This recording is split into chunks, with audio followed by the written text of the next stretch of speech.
pembunuh ini telah melakukan satu rekayasa seolah-olah pihaknya yang meninggal ini adalah dibuat seperti kecelakaan, helmnya.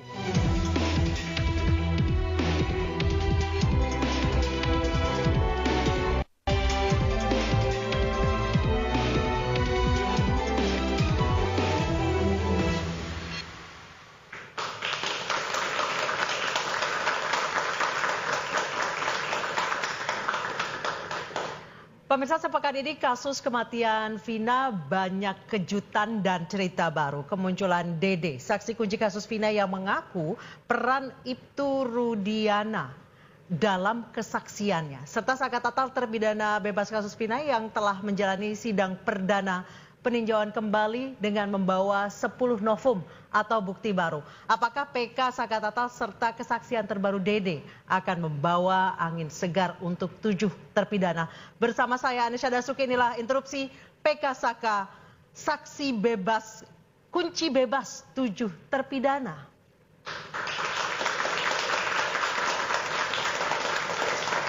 Baik, sudah hadir 4 narasumber di tengah-tengah panggung interupsi. Di sebelah kanan saya ada Suhendra Asido Huta Barat, pengacara Dede. Selamat malam. Selamat malam, Bang Asido.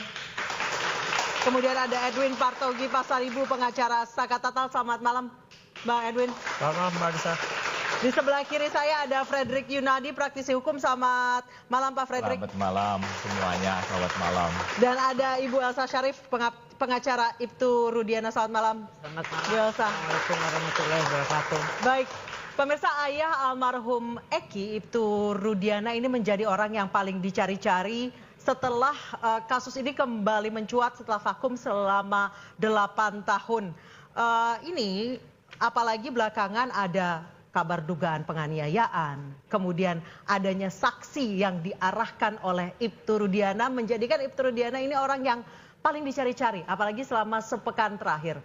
Rekan kami Abraham Silaban berhasil mendapatkan wawancara eksklusif dengan Ibtu Rudiana saat berziarah ke makam Eki di Cirebon, Jawa Barat.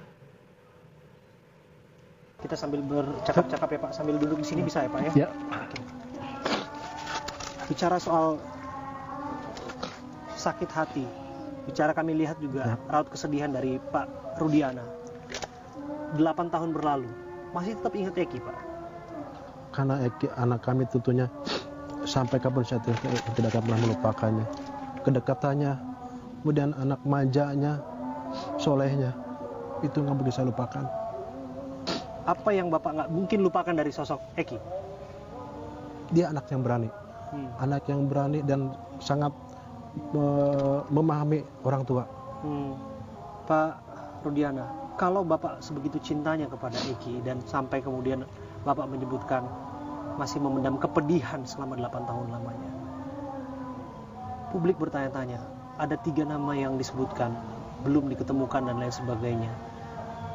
Apakah kemudian ini mengganggu Bapak? Kalau iya, ini mengganggu Bapak, apakah mengikuti proses-prosesnya Pak?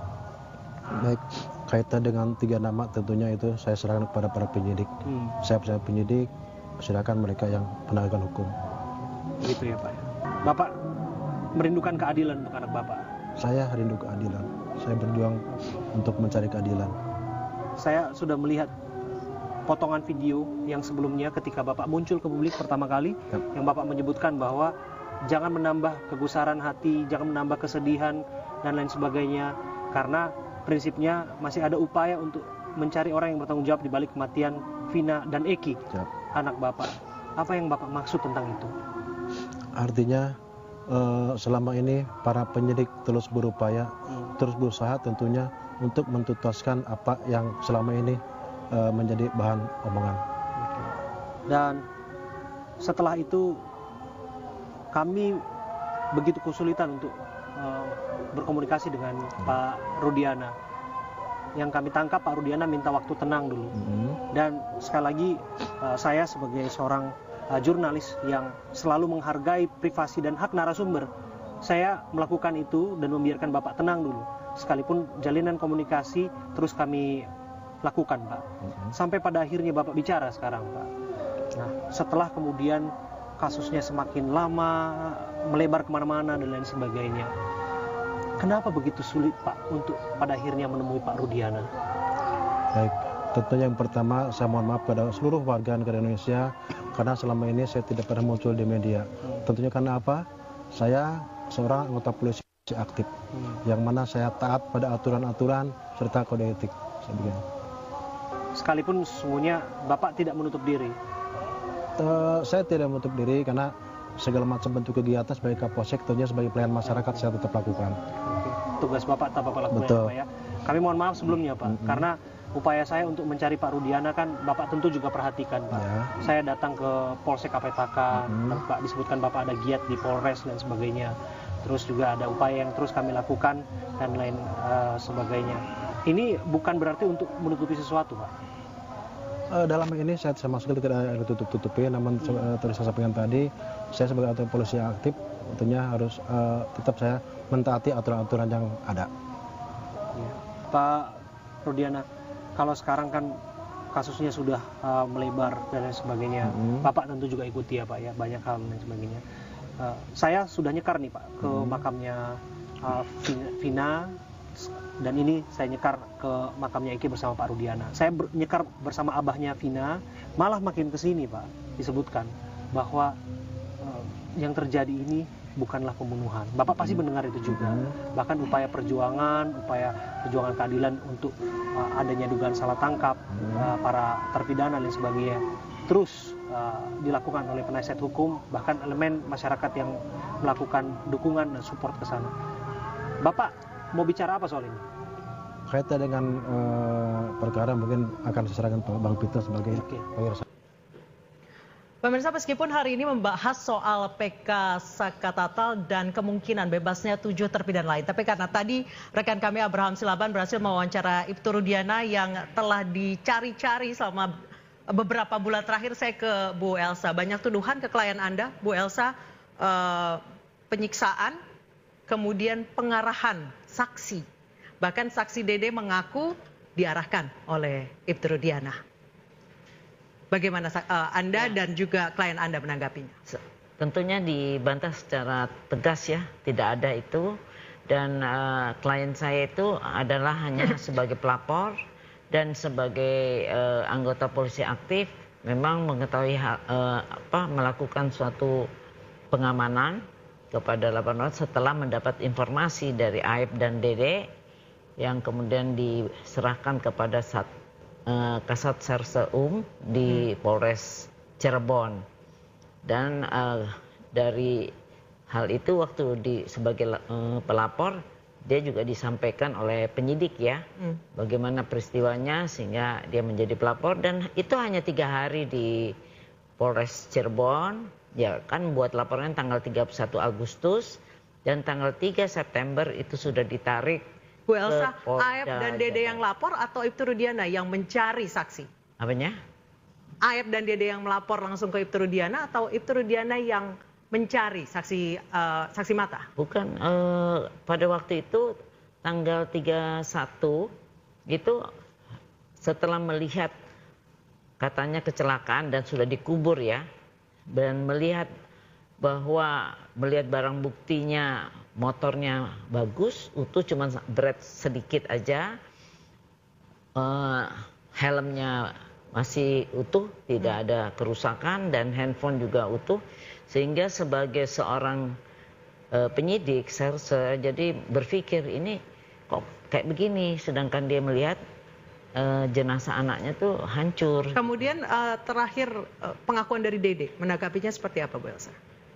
Iya, waktu itu bertemu sama mereka berdua. Coba pernah lihat nggak orang kecelakaan di sini? Ini motornya, ininya disampaikan. Dia bilang nggak melihat kecelakaan, tapi dia melihat pada malam minggu itu tanggal 27 Agustus ada 2 motor yang dikejar-kejar oleh 4 motor anaknya, tapi dia tidak kenal yang dikejar, tapi dia tahu orang-orang yang mengejarnya, dan karena biasa duduk-duduk di situ minum-minum di warungnya Ibu Nining. Nah disitulah justru dapat masih ingat orangnya, oh saya masih ingat. Sehingga nanti kalau mereka datang beritahu kami. Dan itu jam 2 siang, jam 4 sore sudah ditelepon sehingga mereka mengamankan 8 orang itu ke Polres Cirebon. Tanggapannya soal tadi Dede gimana? Pengakuan Dede bahwa katanya diarahkan oleh Ibtu Rudiana. Ya itu tidak benar. Nanti kita buktikan saja itu. Baik, Bang Asido silakan. Ya, baik, terima kasih. Ya, kita menghargai ya kalau memang seperti itu yang disampaikan oleh klien dari Bu Elsa. Tapi kita juga tentunya ada pernyataan dari Dede sendiri. Jadi kami hanya menyampaikan saja apa yang sudah disampaikan oleh saudara Dede. Jadi memang karena Dede ini kaitannya sebagai saksi kunci ya, yang sangat penting sekali dalam perkara ini, bersama dengan Aep, dan saat itu ya dia diajak oleh Aep untuk ke Polresta Cirebon. Dan kemudian Dede ini tidak memahami tadinya untuk apa. Ya, kemudian mereka berangkat, sampailah mereka di Polresta, barulah di situ disampaikan, ini kita mau ngapain ini? Ternyata disampaikan bahwa akan menjadi saksi atas meninggalnya Eki dan Vina di situ. Nah, si Dede menyampaikan bahwa, wah saya nggak tahu apa-apa, saya keberatan ini. Tapi kemudian akhirnya bertemulah dengan Pak Rudiana. Ini kan apa yang disampaikan oleh saudara Dede. Jadi kemudian setelah itu memang menurut saudara Dede itu diarahkanlah mereka, poin-poinnya apa itu. Yang bikin saudara Dede akhirnya mau menuruti arahan dari Ibtu Rudiana dan Aep itu apa? Apakah ada ancaman atau ada iming-iming? Jadi tidak ya. Itu kan memang dia sampaikan. Tapi kita bicara sekarang juga ada psikis ya. Kita lihat bahwa Dede ini kalau kita bilang ini orang kecil lah ya. Secara strata ekonomi juga di bawah. Dia cuma kuli bangunan gitu, lulusan mungkin SMP. Lantas dia berada di area kantor kepolisian gitu, terus bertemu dengan polisi, kemudian bertemu dengan Pak Rudiana. Jadi secara psikis dia tertekan, dia ada ketakutan. Itulah yang dia sampaikan ya kepada kami, sehingga dia mau saja dan bersedia. Baik, saya ke Bang Edwin. Bang Edwin, kalau misalnya 7 terpidana lain mengaku juga kalau sempat dipaksa untuk mengaku, bahkan disiksa, sama seperti Saka Tatal juga. Ya, saya rasa mungkin namanya jadi. Ya. Dan satu kami di Saka Tatal ya. Tentu apa yang disampaikan Saka Tatal sudah sangat jelas diketahui oleh rakyat Indonesia. Di forum ini di Rakyat Bersuara di iNews pertama kali. Betul. Ya. Kemudian muncul di berbagai pemberitaan dan juga podcast. Saya rasa yang disampaikan Saka Tatal, kemudian Liga Akbar dan Dede, itu kan memperjelas bahwa rekayasa kasus terjadi. Gitu. Memang terjadi? Memang terjadi rekayasa kasus itu.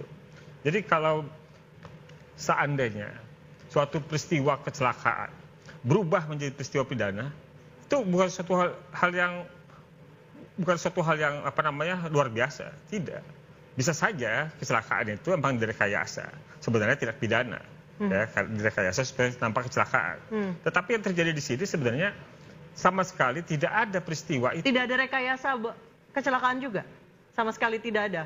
Ya saya nggak tahu soal rekayasa kecelakaannya, tetapi setidaknya peristiwa pembunuhan dan pemerkosaan yang dituduhkan itu sejauh ini nggak ada buktinya.